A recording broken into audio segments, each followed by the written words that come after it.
On June 9th, 2024, a 50-year agreement between the United States and Saudi Arabia expired.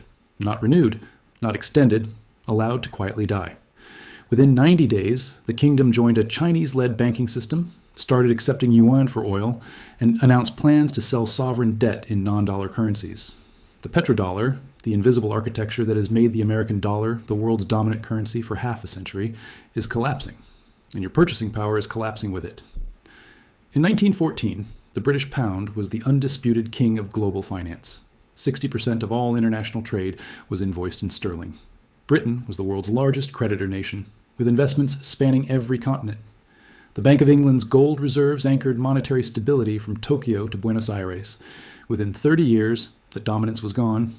2 world wars drained the treasury, debts exceeded GDP by 250%, and by 1956, Britain needed an IMF bailout just to survive the Suez Crisis. A currency that had ruled for over a century became a secondary player in a single generation. In 1600, the Dutch guilder held the position sterling would later inherit. Amsterdam was the world's financial capital. Dutch banks financed global trade, and the guilder was accepted from Japan to Brazil. By 1780, the Fourth Anglo-Dutch War had crippled Dutch commerce. By 1800, the Netherlands was occupied by Napoleon. A century of monetary dominance ended in 2 decades. In 1540, Spanish silver controlled global commerce. The peso de ocho was the first true world reserve currency, accepted on every continent, the dollar of its age.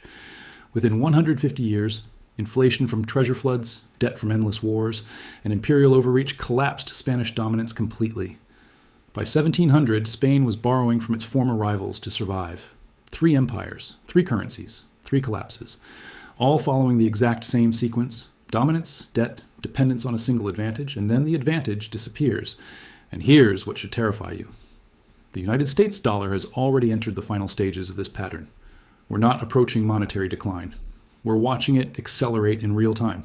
This is the story of how the petrodollar gave America 50 years of artificial prosperity, why that system is now being deliberately dismantled, and why the math says we're next, and it's happening faster than anyone wants to admit. Before we go through the collapse stages, you need to understand what the petrodollar actually is. Not the dollar itself, not oil prices, not some vague concept about American power. The petrodollar is a specific agreement, a deal forged in 1974 between the United States and Saudi Arabia that fundamentally reshaped global finance and rescued the dollar from oblivion. Here's how it works. After Nixon ended the gold standard in 1971, the dollar faced a crisis of confidence. Why would foreign nations hold dollars if those dollars weren't backed by anything tangible? The answer came from Henry Kissinger. In 1974, the U.S. struck a deal with Saudi Arabia. The Saudis would price all their oil exclusively in dollars and invest their oil profits in U.S. Treasury bonds. In return, America would provide military protection and weapons. By 1975, every OPEC nation followed. Every country on earth that wanted to buy oil, which was every industrial nation, needed dollars to do it. The petrodollar doesn't start with oil tankers and currency exchanges. It starts with a simple question: why do foreign governments hold trillions of dollars in American debt, despite America printing currency like confetti? The answer is they had to. They needed dollars to buy energy. By the time you realize that need is disappearing, the dollar has already lost its foundation.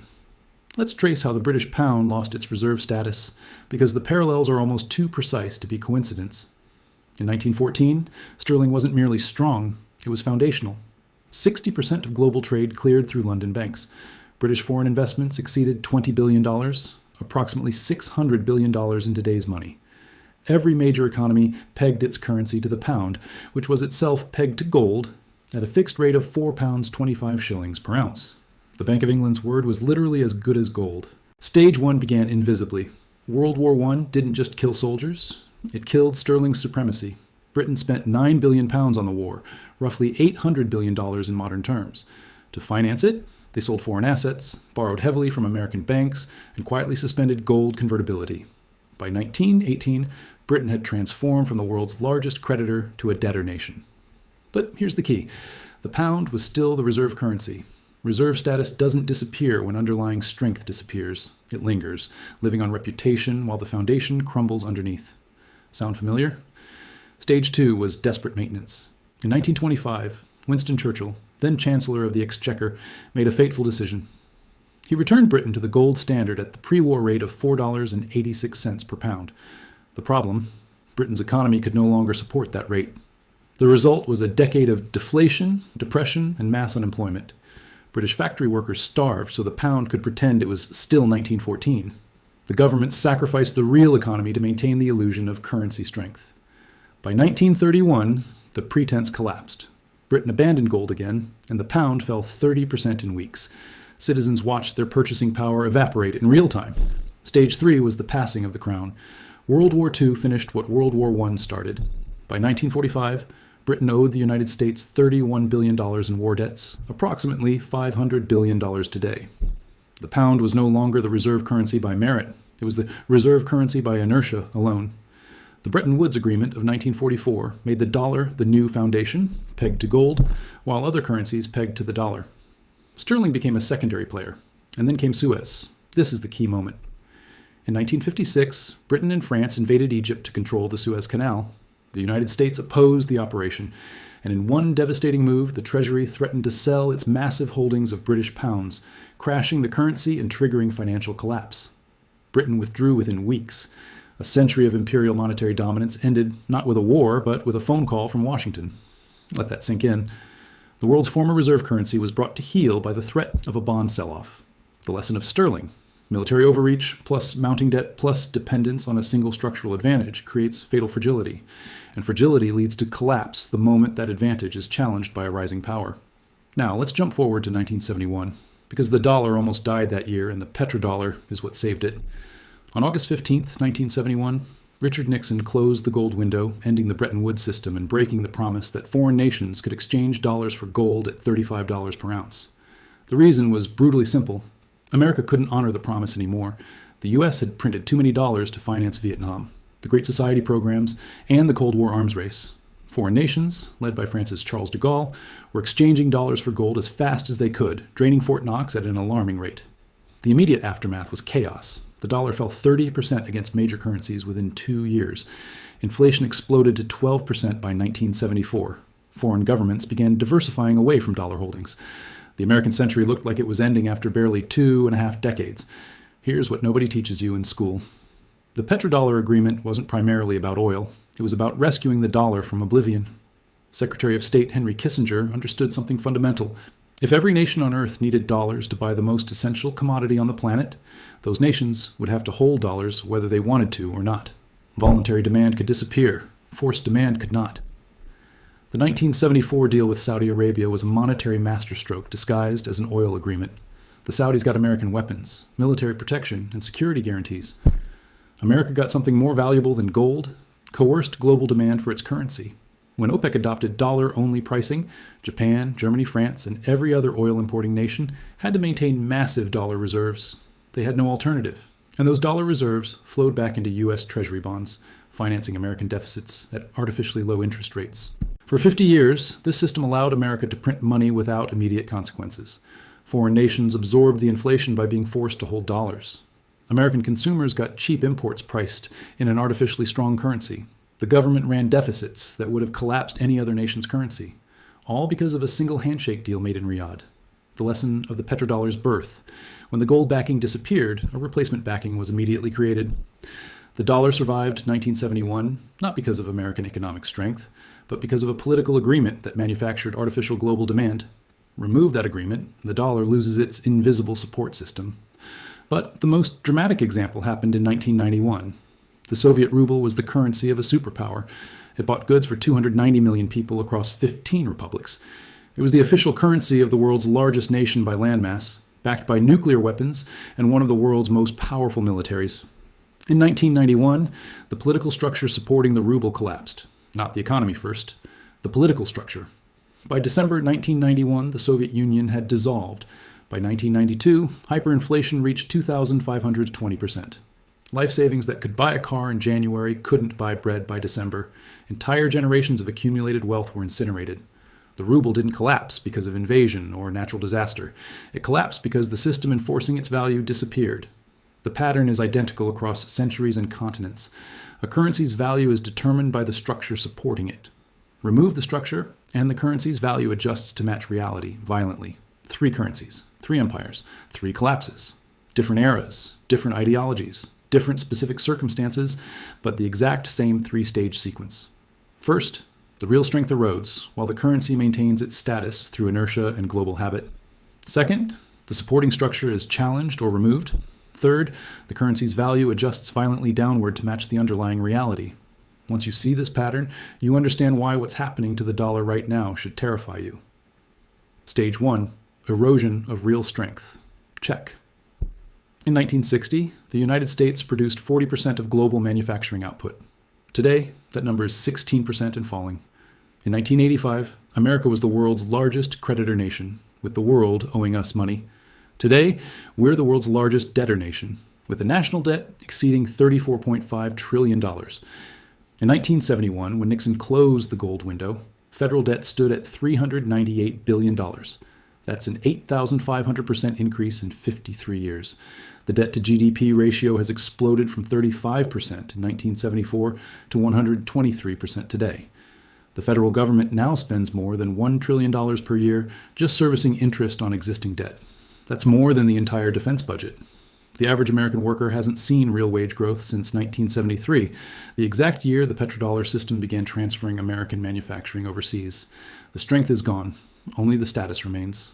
Stage 2, the support structure being challenged. Check. On June 9th, 2024, Saudi Arabia allowed its exclusive petrodollar agreement with the United States to expire. This wasn't speculation or rumor. It was a deliberate decision to end a 50-year arrangement. Within months, Saudi Arabia joined the BRICS-led M-Bridge digital currency project, designed explicitly to bypass the dollar in international settlements. In 2023, Saudi Crown Prince Mohammed bin Salman publicly announced the kingdom was open to trading in currencies other than the US dollar. China now buys Saudi oil in yuan. India pays for oil in rupees. Russia accepts rubles. The exclusive link between petroleum and dollars is breaking, barrel by barrel, transaction by transaction. The Shanghai Petroleum and Natural Gas Exchange launched yuan-denominated oil futures in 2018. By 2023, trading volume exceeded $40 billion annually and growing. But here's where it gets darker. The weaponization of the dollar through sanctions on Russia in 2022 accelerated the exit catastrophically. When America froze $300 billion in Russian central bank reserves with a keystroke, every nation on Earth asked a simple question. If they can do it to Russia, a nuclear superpower, can they do it to us? The answer drove them toward alternatives at unprecedented speed. BRICS nations now represent 37% of global GDP, exceeding the G7's 30%. They're building parallel payment systems, actively discussing a commodity-backed common currency, and systematically de-dollarizing their bilateral trade. Central banks globally purchased 1,037 tons of gold in 2023, the second highest level in recorded history. They're not buying gold because they love the metal. They're buying it because they're preparing for a world without dollar dominance. China has reduced its treasury holdings by $500 billion since 2013. Japan, our largest foreign creditor, has begun selling. The buyers are becoming sellers. Stage 3, the inertia phase. This is where we are right now.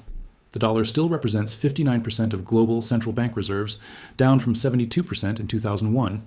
It's still used in 88% of foreign exchange transactions. The status remains even as the foundation crumbles underneath. This is precisely where the British pound was in 1945, still dominant by the numbers, still the default by habit, already hollow underneath, already living on borrowed time. Every nation holding dollars is now calculating how to exit without crashing their own economy. It's a slow-motion bank run. Move too fast, and you tank the value of your own existing holdings. Move too slow, and you're left holding devaluing paper when the collapse accelerates. The optimal strategy is a controlled exit, which is exactly what we're witnessing. Stage 4 is the violent adjustment. That's when the artificial demand for dollars disappears completely, when foreign central banks no longer need dollars to buy oil, when the forced buyers become voluntary sellers, when the slow-motion exit becomes a panicked stampede. The dollar's value adjusts to match the underlying reality. A currency backed by a $34 trillion debt, a government spending $1 trillion per year on interest, and a manufacturing base that makes up 11% of GDP. We're seeing early signs.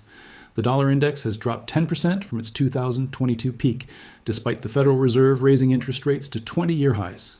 Higher rates should strengthen the dollar. They're not. Gold has reached all-time highs above $2,400 per ounce. Bitcoin, the hedge against currency debasement, has exploded past $70,000. Foreign central bank demand at Treasury auctions is declining, forcing the Federal Reserve to become the buyer of last resort through hidden mechanisms. These are not random fluctuations. They're signals. The cracks are forming. So what would the end of dollar dominance look like in practice? No one knows the exact timeline, but history gives us precise clues. Import prices surge permanently as the dollar buys less, making everything from electronics to pharmaceuticals to food more expensive. Inflation becomes structural rather than cyclical because the mechanism that exported our inflation to the rest of the world no longer functions. Interest rates spike as foreign buyers of treasury bonds demand higher returns for holding a declining currency, crashing housing markets and business lending simultaneously. The federal government faces an impossible choice: print money to service the debt, accelerating inflation into a spiral, or cut spending by 40% or more, triggering an immediate depression.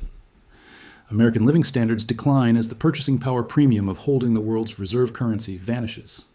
The world that Americans have known since 1974, cheap imports, low interest rates, unlimited government borrowing, that world ends.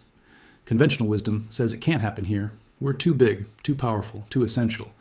The British said the same thing in 1914. The Dutch said it in 1780. The Soviets said it in 1989. The pattern doesn't care about exceptionalism. It doesn't care about aircraft carriers or nuclear weapons or the full faith and credit of governments. It cares about math. And the math says forced dollar demand is disappearing while dollar supply is exploding at $1 trillion every 100 days. Maybe we'll thread the needle. Maybe America can navigate what Britain, the Netherlands, and Spain could not. Maybe the Federal Reserve will manage this perfectly. Maybe new technologies will restore American manufacturing dominance within a decade. Maybe the world will decide it wants to hold dollars forever despite having no obligation to do so. Maybe this time really is different. But the pattern says otherwise. The math says otherwise. And history, which has watched reserve currencies rise and fall the exact same way across 5 centuries, says we're about to learn the lesson the hard way. Since 2022, we've accelerated every stage. Saudi Arabia ended dollar exclusivity. Russia was cut from SWIFT, pushing dozens of nations to build alternatives. BRICS expanded to include Saudi Arabia, Iran, UAE, Egypt, and Ethiopia, adding the world's energy giants to the de-dollarization bloc. Central bank gold purchases hit 60-year highs. UN-denominated oil trading launched and scaled. The Petrodollar agreement expired without renewal. The de-dollarization that economists predicted would take decades is happening in years. We're not walking the path of previous empires anymore. We're sprinting down it, and the end is visible if you know the pattern. If this opened your eyes to where we actually are in the currency cycle, subscribe. Because when stage 4 begins, when the violent adjustment arrives, you'll want to understand what's happening and why. The answers aren't hiding in the future. They're written in the past, and I'll show you where to look.